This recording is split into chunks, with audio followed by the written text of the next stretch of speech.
안녕하십니까, 소재일 목사입니다.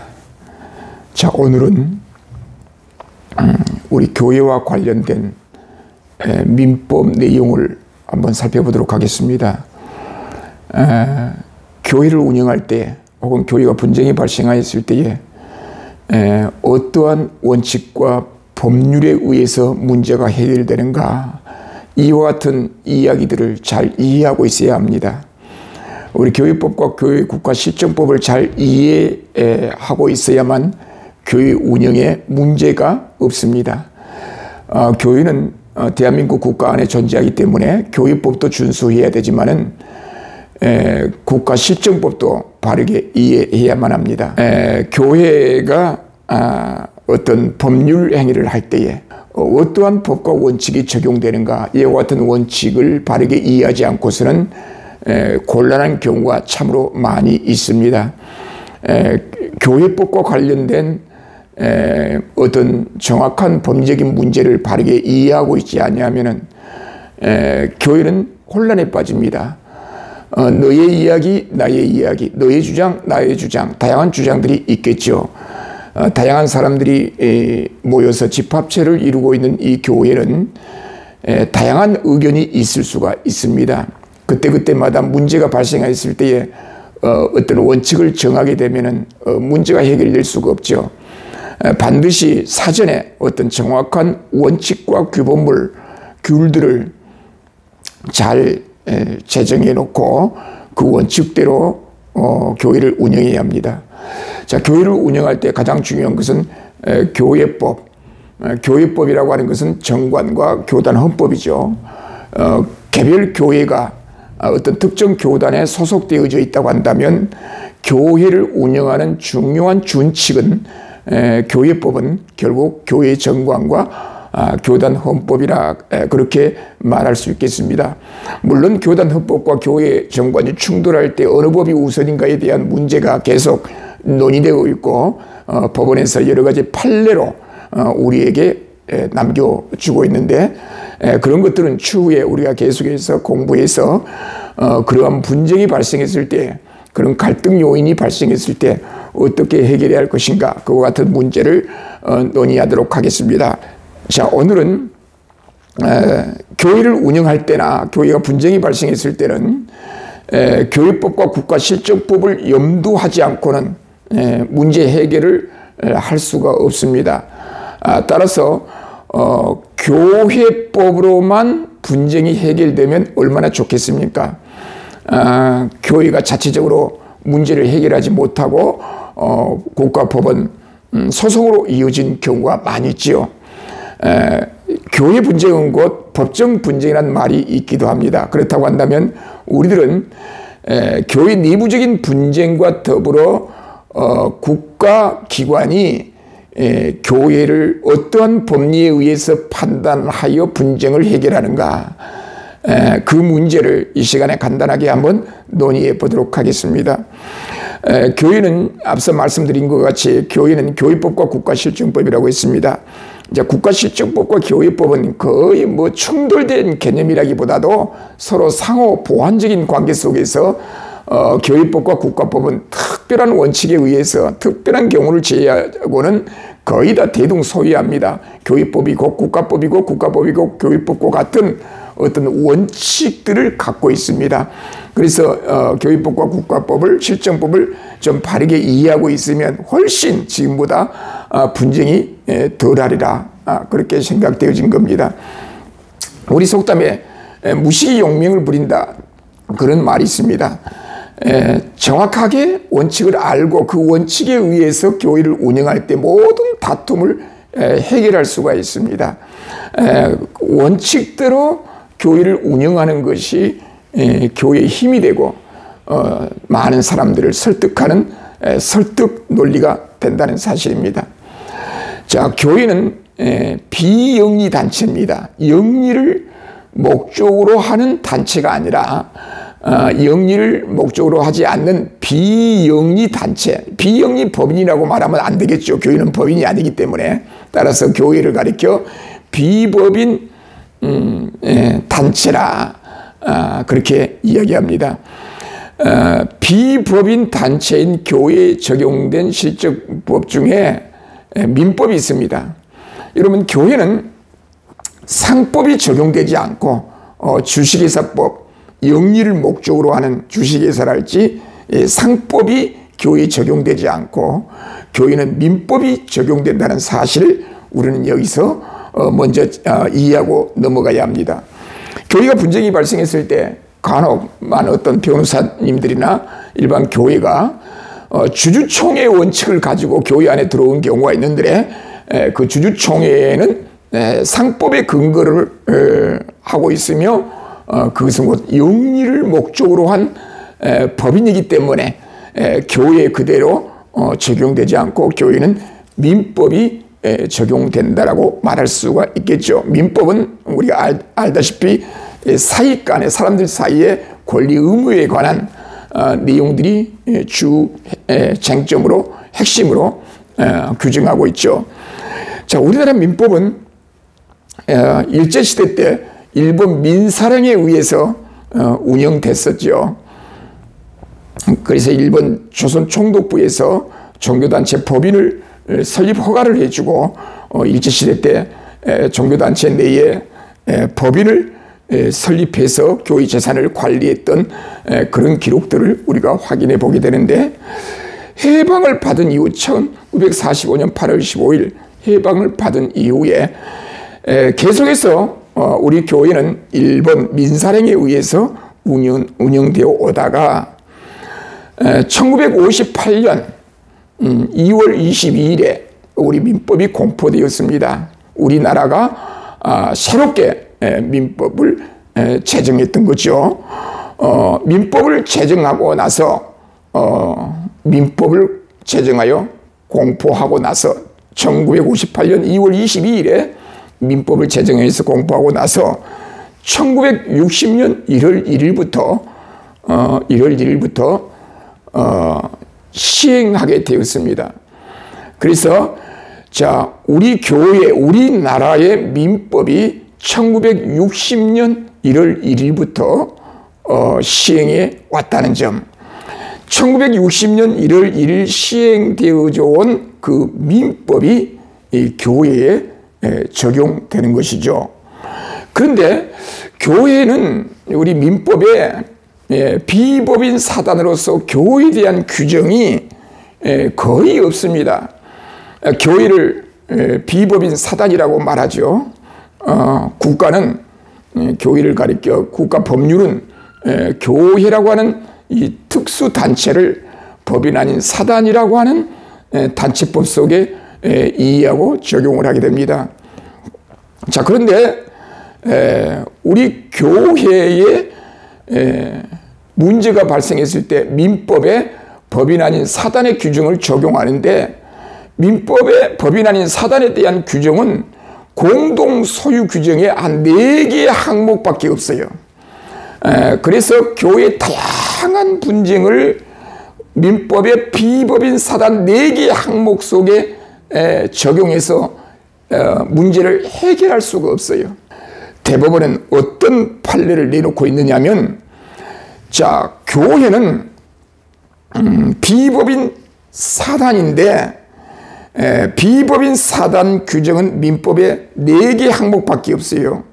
공동 소유 규정에 4개 항목밖에 없는데 그 4개 항목으로 비법인 사단 교회 분쟁 법리를 다 해결할 수가 없어요. 그래서 어떤 입장을 취하냐면, 우리 교회는 사단 법인이 아니죠. 법인이 아니죠. 비법인 사단이라고 합니다. 법인이 아닌 비법인 사단, 법인 아닌 사단이라고 말하는데, 법인 아닌 사단인 교회 문제를 민법에 적용할 때에는 등기하여야만 법률적인 효력이 발생하는 것을 제한 나머지 모든 문제는 민법의 사단법인 규정에 유추 적용한다는 점, 이것을 우리가 이해하고 넘어가야 됩니다. 우리 교회에 관련된 문제는 우리 대한민국 민법에 적용을 받는다는 점, 유추 적용을 받아 분쟁 해결 법리로 활용하고 있다는 점, 먼저 이해할 필요가 있습니다. 따라서 우리 교회를 운영하는 목사님과 우리 장로님들은 가장 기본적인 그 민법의 원칙들을 이해하고 있어야 합니다. 개중에 많은 분들이 이런 말을 합니다. 목사님, 교회법의 기본도 모르고 이해를 못하고 있는데 민법의 기본 원칙까지 이해해야 한다고 한다면 우리는 개념 혼란을 겪습니다. 여러분, 개념 혼란이 겪는 한이 있더라도 교회를 운영하기를 원한다고 한다면 이 원칙들은 우리가 반드시 이해하고 넘어가야 합니다. 요즘 제가 여러 가지 상담을 받고 강의를 하는 중에 놀란 것은 뭐냐면은 이제 과거처럼 정보의 독점 시대는 지났습니다. 모든 정보가 노출되고 공개가 되잖아요.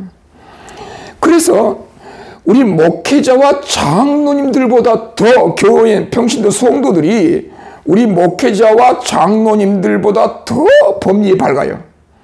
더 많은 지식을 갖고 있어요. 그런 성도들을 상대로 교회를 원칙적으로 운영하기 위해서는 그 성도들이 갖고 있는 그 지적 수준보다 더 월등하지 않고는 합리적으로 교회를 운영할 수가 없어요. 교인들을 설득하면서 교회를 운영할 수가 없어요. 따라서 우리 목회자들이 어떠한 한이 있더라도 이런 기본적인 원칙은 이해하고 넘어가야 합니다. 거룩한 하나님의 복음을 위해서 목숨을 바쳐 전 인생을 동원해서 하나님의 영광을 위해서 일한다는 사람들이 교회의 올바른 운영, 건강한 교회를 위해서 이런 교회법과 민법의 일반 원칙들을 이해하지 않고서 그런 목적을 이루어갈 수 있겠습니까? 교회를 운영하는 핵심 관계자들은 좀 힘들어도, 이해하기 힘들어도 한 번도 그동안 신학 교육을 통해서 한 번도 교육받아 본 적이 없는 이런 법적 원칙들을 우리가 좀 이해해야 되지 않겠나 그런 생각을 해봅니다.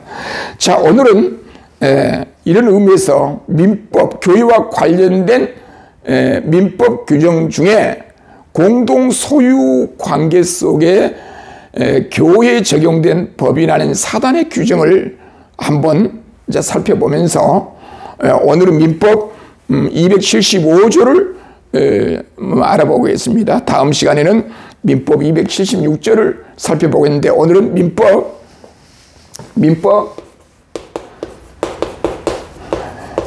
275조입니다. 민법 275조는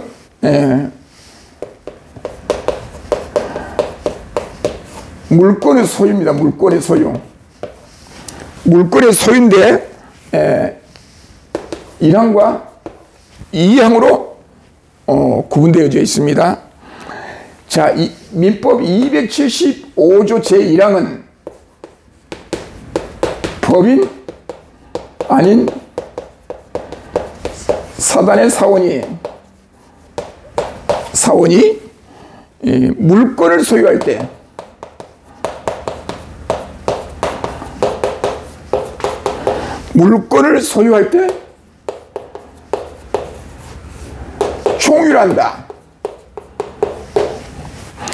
총유로 한다. 자, 이 규정이 있습니다.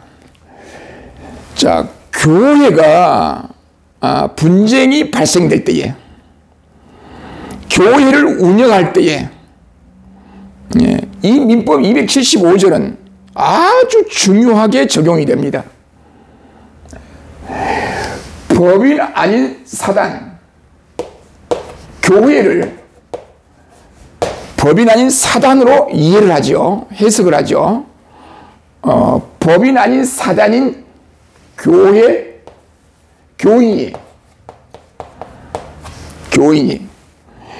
자, 교회가 예수 그리스도를 믿음으로 하나님을 섬기고 하나님을 공경하는 무리들의 집합체인 교회 교인들이 모여서 교회라고 하는 단체를 형성하면서 어떤 목적을 이루어 나갈 때에 교회 교인들이 물권 소유, 부동산을 소유하죠. 교회 성도들이 헌금을 합니다. 헌금과 연보를 통해서 형성된 재산이 있겠죠. 형성된 그 재산으로 어떤 부동산, 교회의 거룩한 목적을 위해서 교회 물건을 소유해요. 부동산을 소유해요. 재산을 소유해요. 부동산을 소유하는데 이 부동산의 개념은 물건, 소유하고 있는 그 물건, 부동산을 뭘로 한다? 총유로 한다. 이 총유는 지분권이 없다. 구성원들의 지분권이 없고, 처분권이 없고, 양도권이 없어요. 양도권. 개인의 지분이 인정되지 않는 공동 소유 재산이므로 교회가 소유한 부동산은 총유라고 하는 공동 소유 재산이므로 이 공동 소유 재산은 개인의 지분권이 없는 공동 소유 재산. 아주 이상한 공동 소유 재산이죠. 우리 시골에 가면 마을 재산 있죠. 마을 재산과 같은 그런 종류의 총유 재산입니다. 공동 소유 재산입니다. 이 공동 소유 재산은 개인의 지분권이 없어요. 내 개인의 지분권이 없기 때문에 내 지분을 처분할 수가 없어요. 다른 사람한테 양도할 수가 없어요.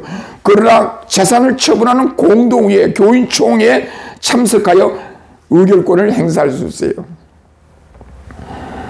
자, 교회에 일정한 재산이 형성되죠. 헌금을 합니다. 연보를 합니다. 그 헌금과 연보를 통해서 재산이 형성돼요. 그 재산, 부동산, 물건을 소유하게 되죠. 이 물건의 법적 성격을 잘 이해해야만 그 재산을 합리적으로 건강하게 관리할 수가 있어요. 법적 성격을 이해를 못하면 불법 행위가 일어나고 불법 행위는 반드시 법적 책임을 받습니다. 처벌을 받습니다. 법적 책임을 집니다.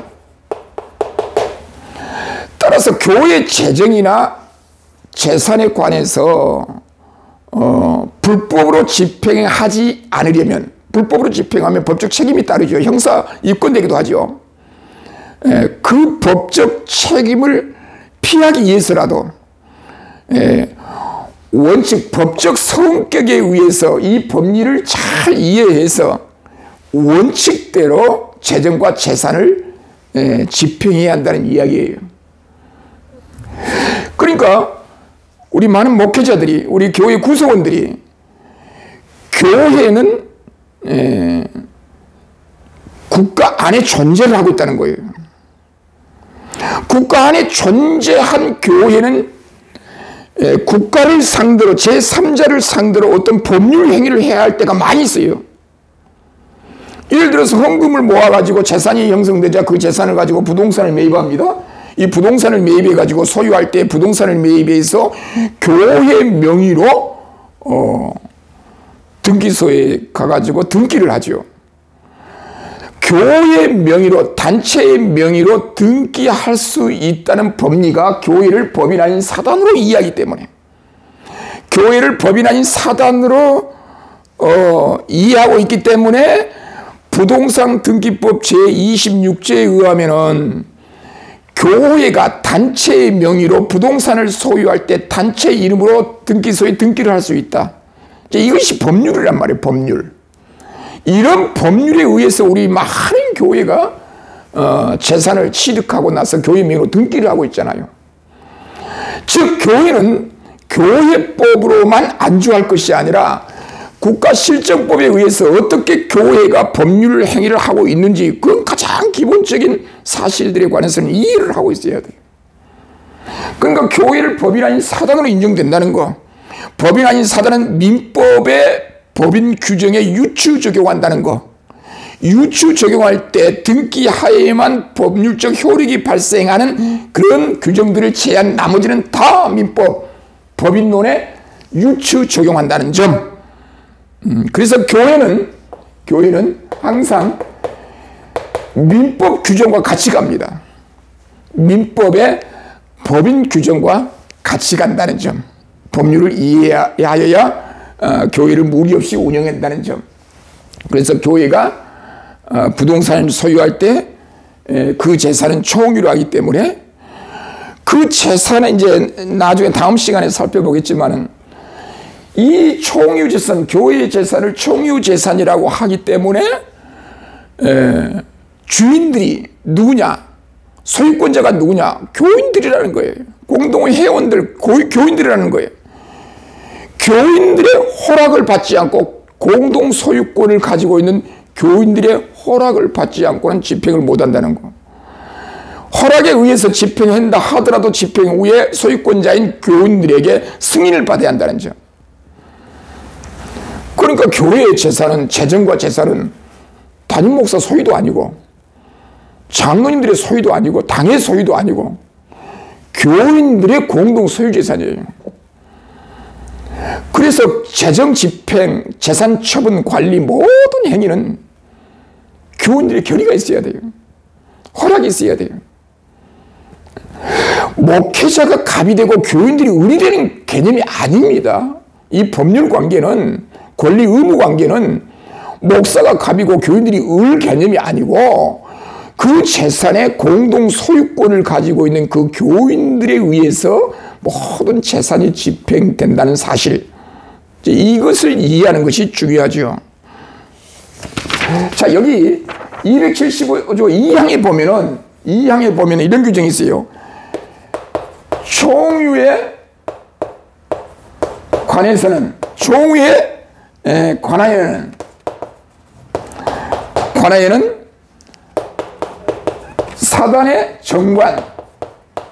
사단의 정관 기타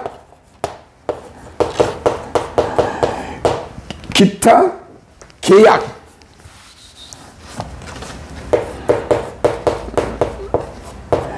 기타 계약에 의하는 예에 다음 2조의 규정에 의한다.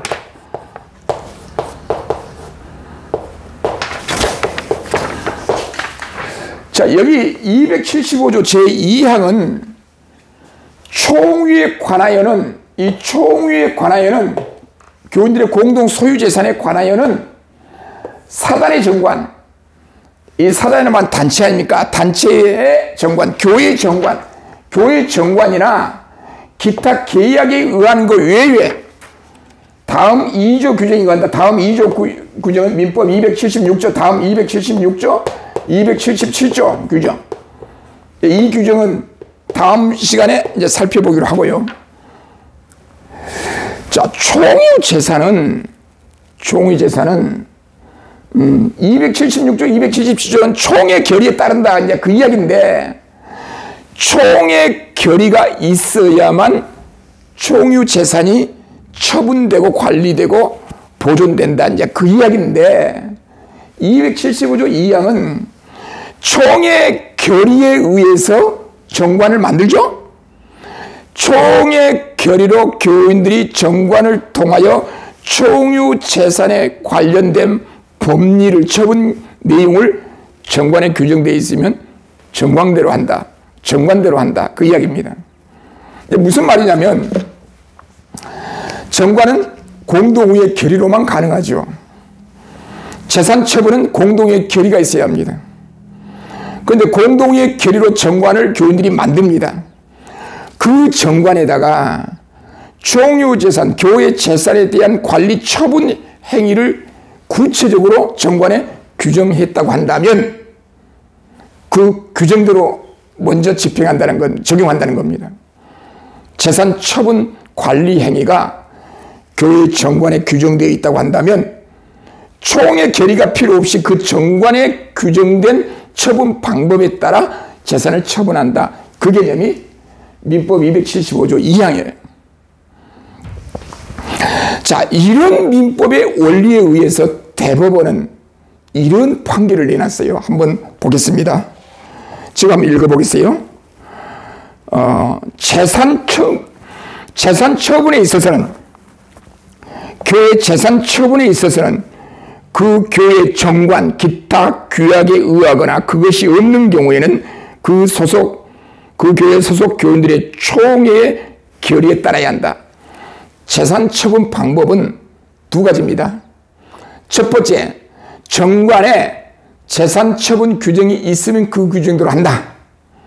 두 번째, 정관에 재산 처분 규정이 없으면 공동의 교인총회 결의에 따른다. 그 내용이 지금 275조 2항의 내용입니다. 이와 같은 내용입니다. 따라서 교회 재산 관리와 처분에 관한 내용을 정관에 규정을 합니다. 일단 정관에 규정이 되면 그 정관에 따라 집행합니다.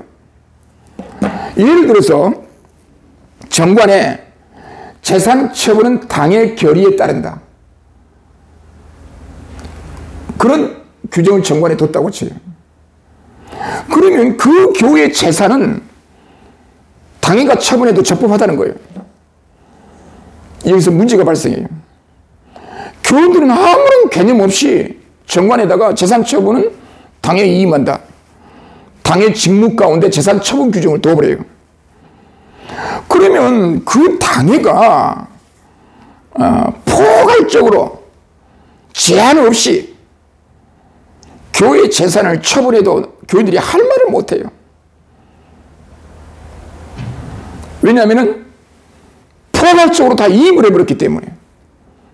그래서 오늘 한국교회의 가장 큰 문제 중에 하나가 뭐냐면 재산 처분을 당에 아무런 개념 이해 없이 모든 재산 처분은 당에 이임한다. 당회가 10억, 50억, 100억대 재산을 처분해도 그건 합법, 적법하다는 거예요. 그래서 이런 법리 속에서 살펴볼 때에 재산 관리와 처분, 담보 제공 이런 모든 재산과 관련된 문제를 당에다가 전적으로 이임해버리는 정관 규정을 두었을 때에 그 당회가 재산을 처분할 경우 문제를 제기할 수가 없다는 거예요, 교인들이. 왜? 교인들이 그걸 이미 이임을 해버렸기 때문에. 따라서 정관을 잘 정비를 해야 되는데 금액에 제한을 둬야 돼요.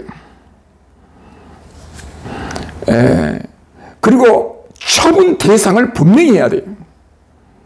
왜냐하면 재산 처분은 당에다 이임했기 때문에 교회 본당 건물 대지도 처분해버려도 할 말이 없다는 거예요. 그래서 본당 교회 대지와 건물은 당에 이임할 수가 없다. 이임하지 않는다. 본당 건물과 교회 본당과 관련된 건물과 토지는 공동의 결의가 있어야 한다. 당회가 재산을 처분할 때는 얼마 금액 범위 안에서 정확하게 제한을 두면서 이임을 해야 한다는 거. 예를 들어서 어떤 대출을 받을 때에도 대출을 당에다가 이임할 때도 예를 들어서 1억 원 범위 안에서만 당에 이임한다. 1억 원 이상의 대출을 받을 경우는 공동의 결의가 있어야 한다. 이렇게 구체화시키지 아니하면 이런 내용을 구체화시키지 아니하고 포괄적으로 당에 이임해버리면 이런 법리에 의해서 적법한 처분이 돼버린 거예요. 어떤 교회는 재산 처분을 담임 목사한테 이임한다. 이런 규정을 둔 교회들도 있어요. 그래 담임 목사가 멋대로 처분해버린 거예요. 그래서 교회 정관을 통해서 적법하게 합리적으로 객관적으로 바르게 정관을 정비하는 일은 교회 재산을 지키는 일, 교회 재산을 통한 목적 사업을 계속 이어나가기 위한 중요한 요건이라는 점, 민법 275조를 바르게 이해해야만 교회 재정, 재산 운영이 바르게 진행될 수 있다는 거. 오늘 275조, 민법 275조와 관련된 교회 법리에 관해서, 실정법에 관해서 살펴보았습니다. 오늘 여기까지입니다. 감사합니다.